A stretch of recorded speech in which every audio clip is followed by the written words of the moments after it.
Coming up, we tackle tough issues of sovereignty and human remains, caring for our relatives, and propose state legislation to address the crisis of missing and murdered Indigenous people. But first, meet Zack Mclaren, a heartthrob from Reservation Dogs. I am Aaliyah Chavez. Join us for those interviews, plus headlines from the ICT Newscast.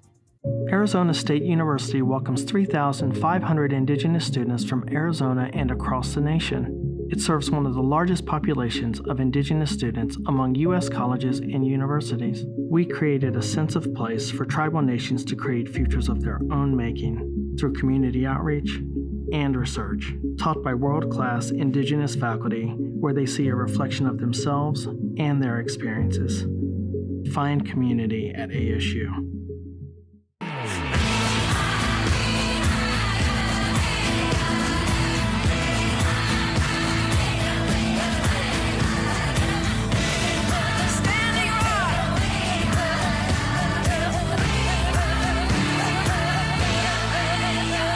This is the ICT Newscast with Aaliyah Chavez.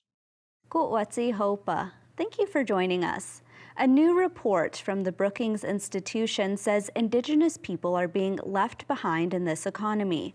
One measure of that is unemployment. The country's jobless rate dropped to 4.4% in January, but in tribal communities, the rate was 11.1%.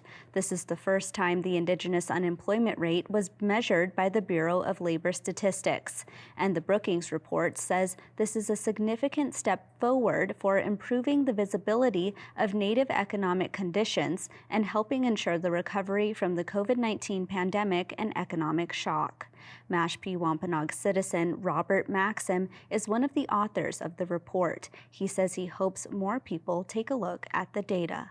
I think one of the goals of our piece was just to highlight the problem in hopes of encouraging others to do further assessment of what exactly is driving the discrepancies. But, in general, Native people have had a much more difficult time with this pandemic than the United States as a whole, from the beginning. Many Native populations were in particular hard hit during the early days of the pandemic. The health disparities have been significantly worse, not universally, right? I mean, there's a lot of diversity within Indian country, but generally speaking, worse health disparities. And so that leads to worse economic outcomes, because if you're not healthy enough to work, if you're just trying to stay alive, you can't even think about your economic well-being.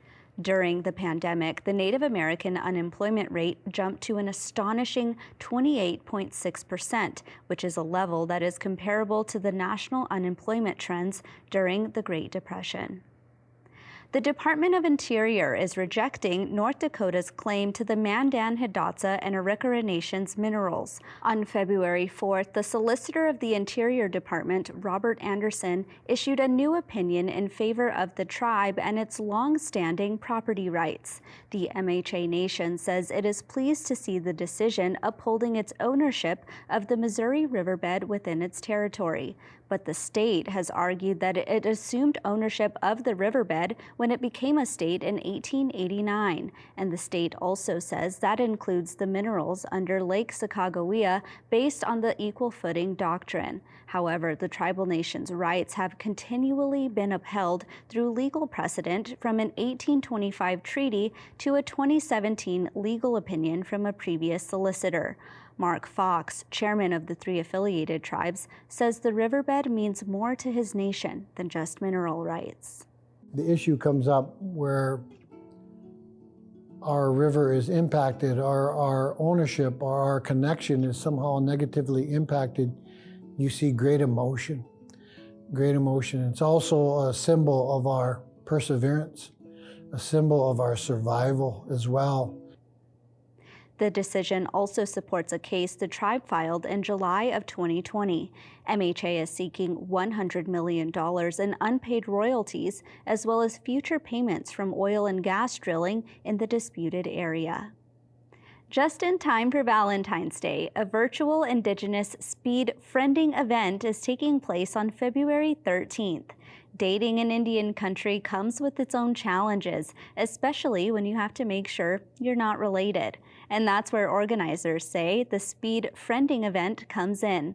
Dakota citizen and organizer Victoria Marie says you can join the events to look for a romantic interest or to find new friends. Powwow MC and host of the event, Deanna Standing Cloud, says she hopes to keep the space lighthearted and fun. Native people have this innate like need to connect with their relatives. It's in our DNA to be communal people. And I feel like an event like this is fun and lighthearted because Native people we take dating and stuff as fun and lighthearted sometimes. The two 90-minute sessions will take place the day before Valentine's Day. To register, visit indigenouslotus.com. And those are the headlines for the ICT Newscast.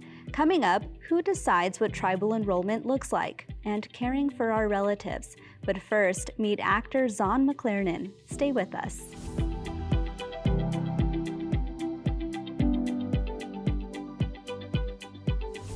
Zack Mclaren is an award-winning actor who has appeared in over 80 film and television productions. He most recently stole the hearts of many for his role in Reservation Dogs. He also stars in The Last Manhunt with Jason Momoa.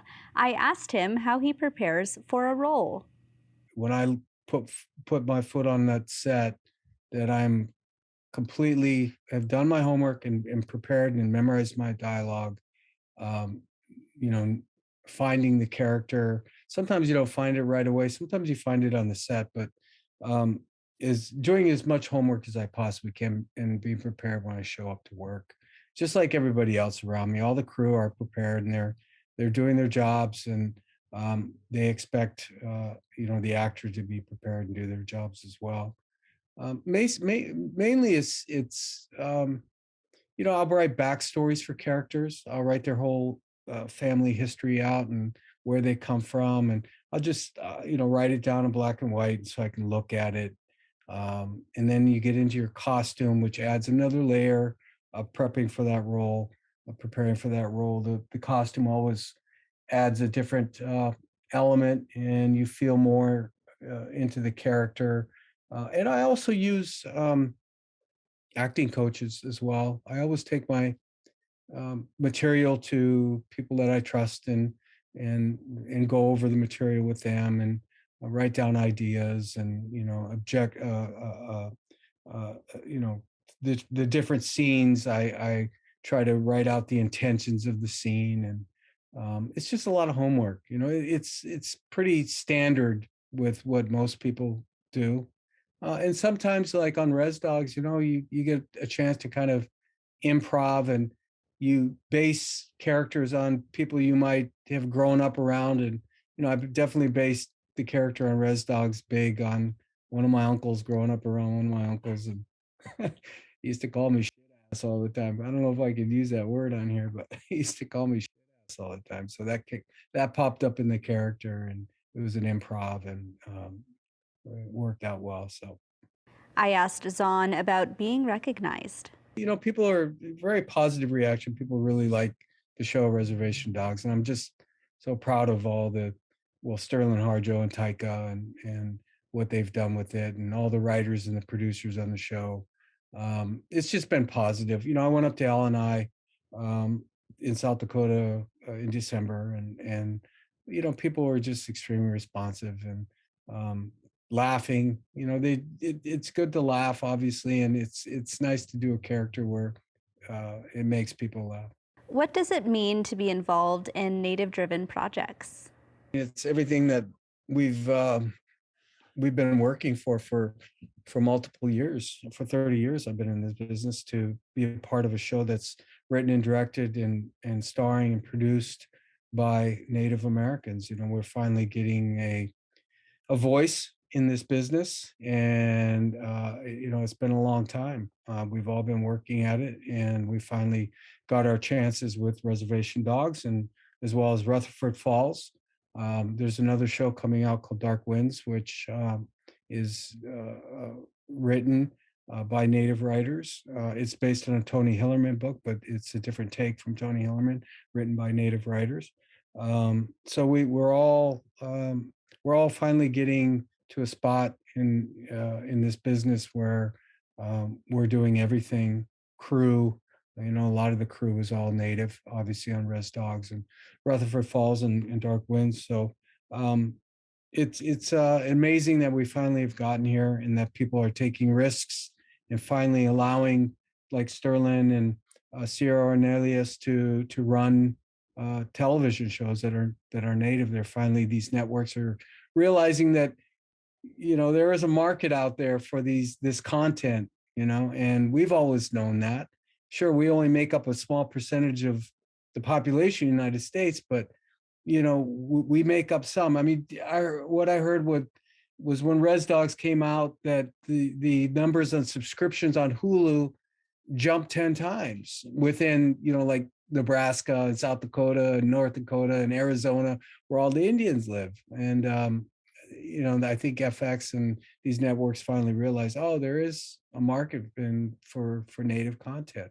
And I'm just feel very grateful that I'm a part of that. Thank you, Zack Mclaren. Now let's go to Washington State. Tlingit citizen Deborah Lekanoff is the only Native person serving in its state legislature. Today we'll be talking about 2 bills that would address the crisis of missing and murdered Indigenous relatives.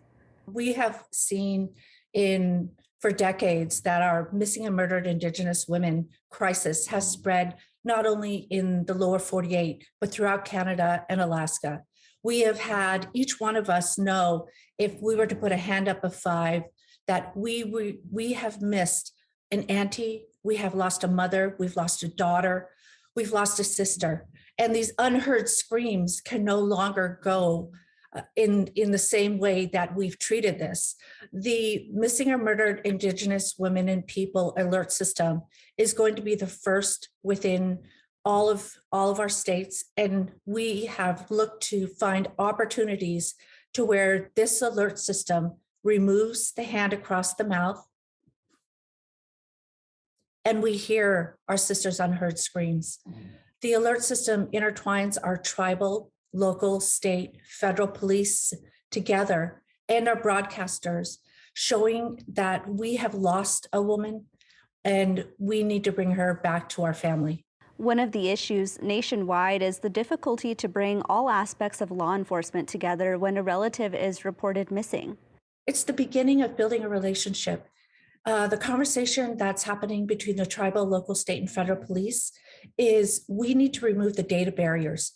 We need to build better communication. We need to have a trust between our families in our Indian communities and in our urban Indian communities and our local police and our state and our federal. Just most recently, we had a young Native American girl go missing down in Las Vegas. The tribe gathered here in Washington State. The family gathered, the tribal police engaged with the local police, and then the state police engaged directly with the Nevada State Police. This is the type of barriers that we need to remove by raising the awareness that these women are victims and we can work better together through our public safety. We are able to raise awareness, we're able to build relationships, and we're able to find these women and bring them back home to their families. That was Washington State Representative Deborah Lekanoff. When we come back, issues of sovereignty. Stay with us. But man, we're playing a game. Come on, dude. All right, bro, I gotta bounce. Come on, 5 minutes. All right, 5 minutes.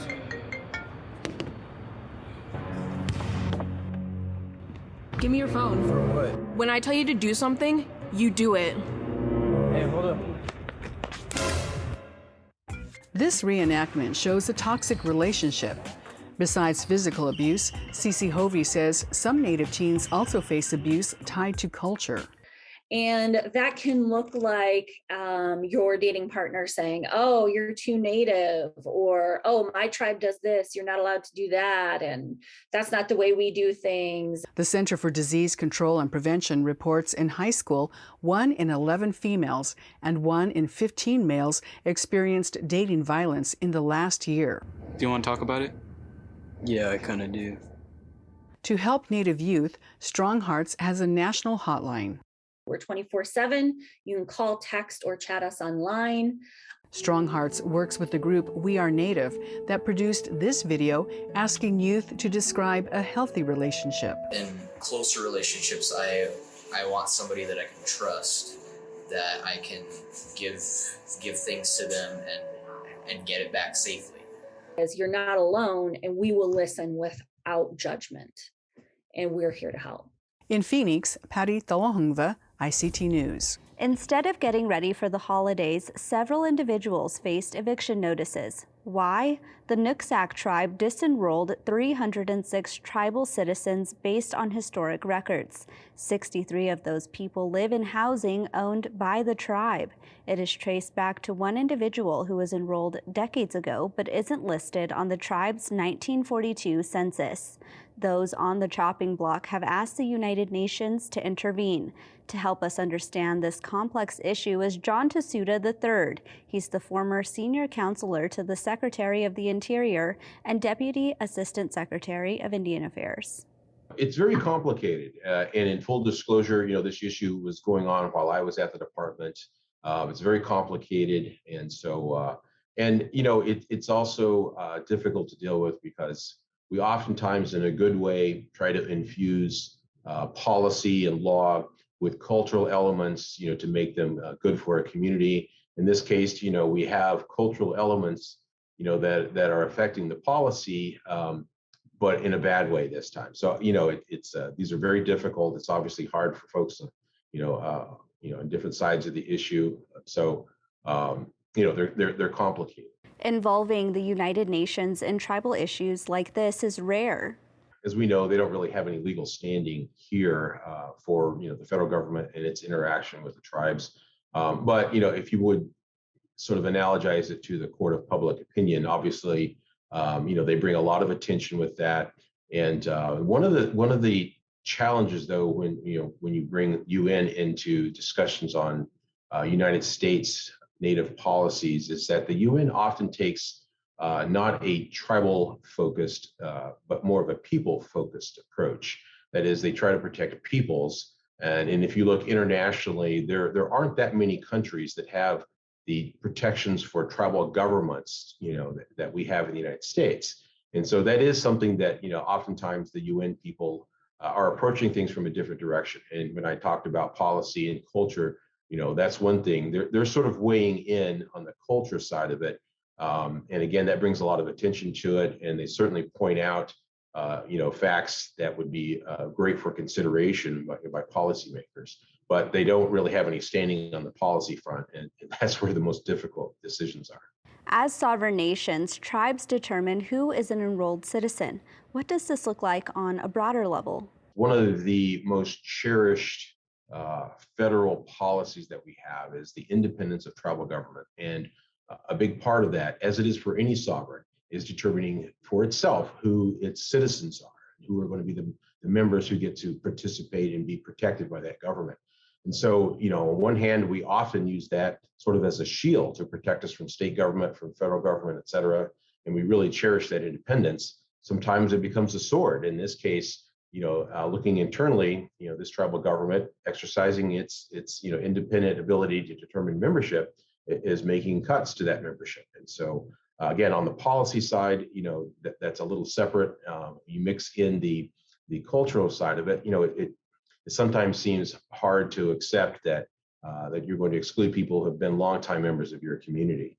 And my hope would be that there would be some type of ability for the United States to kind of broker some things. Sometimes the United States has been successful. When I say the United States, usually the Department of Interior has been successful at brokering an arrangement, and sometimes not. My hope in this case would be that it is difficult to see these things happen like over Christmas and during the winter, bad weather, et cetera. And so, hopefully the United States certainly could step in and help some of these people during this time in the short term. That was John Tsuda, a partner at Navigators Global. The Native American Graves Protection and Repatriation Act requires museums and federal agencies to identify Native human remains and other objects of cultural significance, then return them to tribal nations. In the 31 years since the act was created, there has never been a full-time NAGPRA investigator until now. David Barland-Lyles joins us. Prior to becoming the nation's first full-time NAGPRA investigator, I was a law enforcement officer for the National Park Service in a couple of capacities. I did 25 years of law enforcement for that agency, and I was a park ranger, I was a special agent, and also a law enforcement program manager. And in those roles, I was investigating many types of crimes, but built a specialty in cultural resource crime and investigated crimes that were directly related to NAGPRA in the national park system, including an investigation at Effigy Mounds National Monument, which involved the theft of Indigenous human remains to circumvent the provisions of that law. As time went on, the National NAGPRA program began to rely on me to do investigations on a part-time basis so that I could do civil penalties investigations across the country. What investigations are you working on? I can't talk about active investigations I'm doing right now, but some of the investigations I've done in the past include allegations that have come in through, say, the Mashpee Wampanoag, who was attempting to have a museum repatriate Massasoit Aitzmequan, who was the Sachet who signed the 1621 agreement or treaty with the Pilgrims. And he and everybody that was buried in the burial location was excavated by a museum in Rhode Island.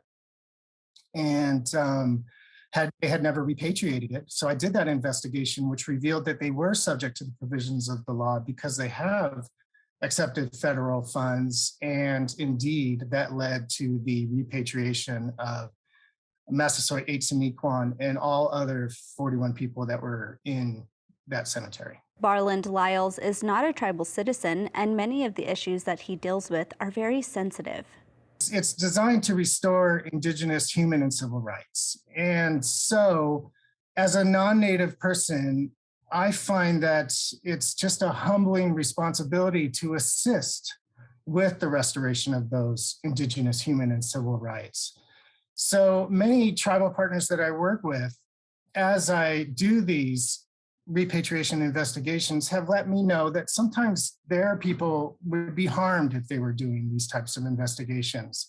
So it's very helpful for somebody who is not Indigenous to step in on their behalf, because I won't be harmed by these investigations. And in fact, all I will be is empowered by them while I return power to Indigenous nations. That was David Barland-Lyles. Voices from Pajuta Zizi is a book by Teresa Peterson and her uncle Walter Super Labatt Jr. It combines Dakota legends and oral histories. Pioneer PBS in Granite Falls, Minnesota shares this story.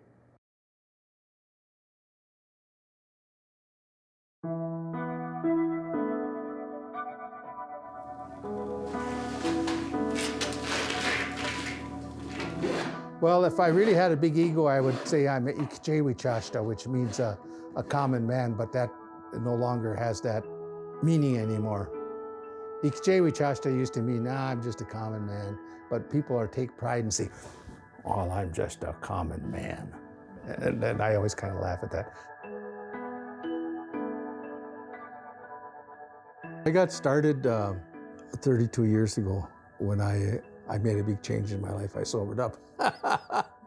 I sobered up, and I noticed other people who had sobered up, other Indian people had sobered up, and they kind of immediately went to being super Indian. They went to sweats, they got involved in all kinds of different ways, and I said, no, I'm not going to do that. I'm just damn satisfied. I'm damn happy I'm sober, and I'll take. Maybe a year in, I noticed that I was missing something. Intuition kind of leads a person to a certain place, and I noticed that there was a spiritual aspect to my being that was missing. I decided to put away my preconceptions and look into my Dakota ways, you might say, and I decided to dance. From that endeavor came the beginning of the artwork, because I didn't have any money to buy an outfit. I mean, at that time it was a minimum of $1,000, which doesn't seem much now for a whole outfit. But at that time it was a lot, so I figured I'll make my own outfit.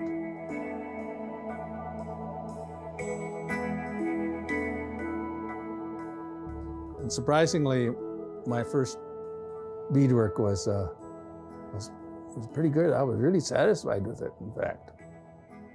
And one of my early pairs of moccasins I was so proud of that I came home to show my dad.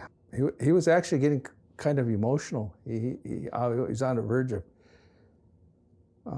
of tears, because he kept rubbing the beadworks like this, and he's saying, "Oh," he says, "I thought this was a lost art." And so that was really a motivation to, continue. And that's a slice of our Indigenous world. For more news and updates, visit IndianCountryToday.com. From all of us in the newsroom, stay safe, my relatives. I am Aaliyah Chavez. Sometimes you got to take a stand, just because you know you can. Oh, you got to run, you got to run.